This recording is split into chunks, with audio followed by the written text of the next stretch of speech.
Hey everyone! What is good? Welcome back to the channel. This is Silver Hyena, and what I'm cooking up today is one of my all-time faves. Chicken and mole, or chicken mole, like I've seen it both ways online, so it's chicken. If you've ever fancied having chocolate for lunch or dinner, or breakfast, I don't know what your life is like, this is the meal for you. First off, this is the lazy individuals version of chicken and mole, hence the pre-done emole base and pre-cooked ready-to-go chicken. Now, this stuff was giving me some issues just trying to get it out of the jar. You really gotta dig it out. Next, you gotta break down the chunks. You also want to have some broth or water on hand. However, chicken broth is my preferred go-to. You can use water, but I just prefer the richer flavor.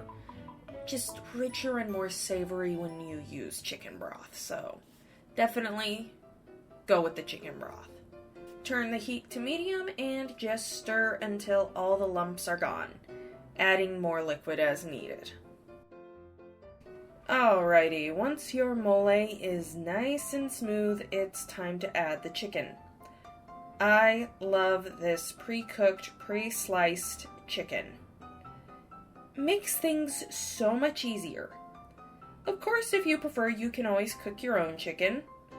One of these days I might have to do that. Takes more time and dishes, but probably costs less in the long run.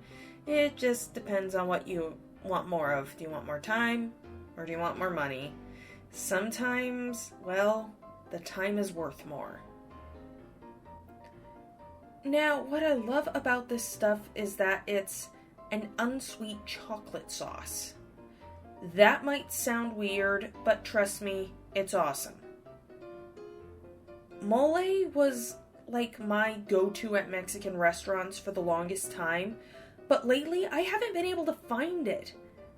Not even in Texas! However, with that being said, there is awesome Mexican food in Texas. I will put that out there.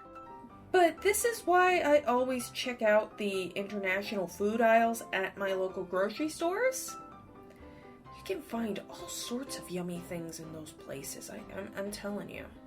Now, to accompany this lovely chocolate chicken, gotta get some olive oil and garlic because those make bell peppers and onions very yummy. This is so simple yet so delicious. I personally like red bell peppers and red onions the best, but feel free to use whichever you prefer. There isn't an exact right way to do this. Heck, if I had a bigger pan, I'd have thrown in a green bell pepper and a sweet onion.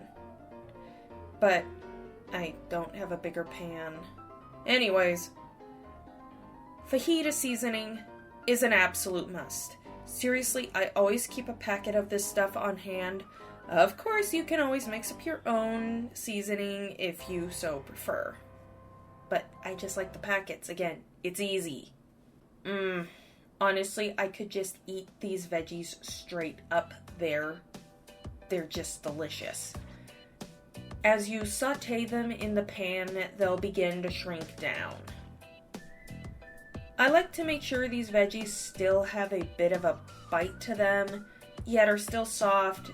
Typically, I cook them on a medium-low, like I start medium, and then once it gets up to temperature, I turn it back down to medium and just let them simmer and kind of feel with the tongs and kind of eyeball it. Next up, once you're finished, warm yourself up some tortillas and dress with your favorite sauce. I'm using this Taco Bell Avocado Ranch, not sponsored by the way, but I also enjoy using sour cream, or it's like, honestly, this stuff is so good you don't even need any of that. Then, of course, load up your tortillas with your goodies, sit your butt down, and enjoy. I honestly think that the hardest part of this whole thing is chopping the veggies. which, as you could see, I did all of that before I even started filming, so big brain moment for me. So I hope you enjoyed. I know I did. Anyways, gently tap that like button, subscribe to the channel if you haven't already, and never be afraid of trying anything new. With that being said, this is Silver Hyena, signing off, and I hope that you all have a wonderful rest of your day. Bye!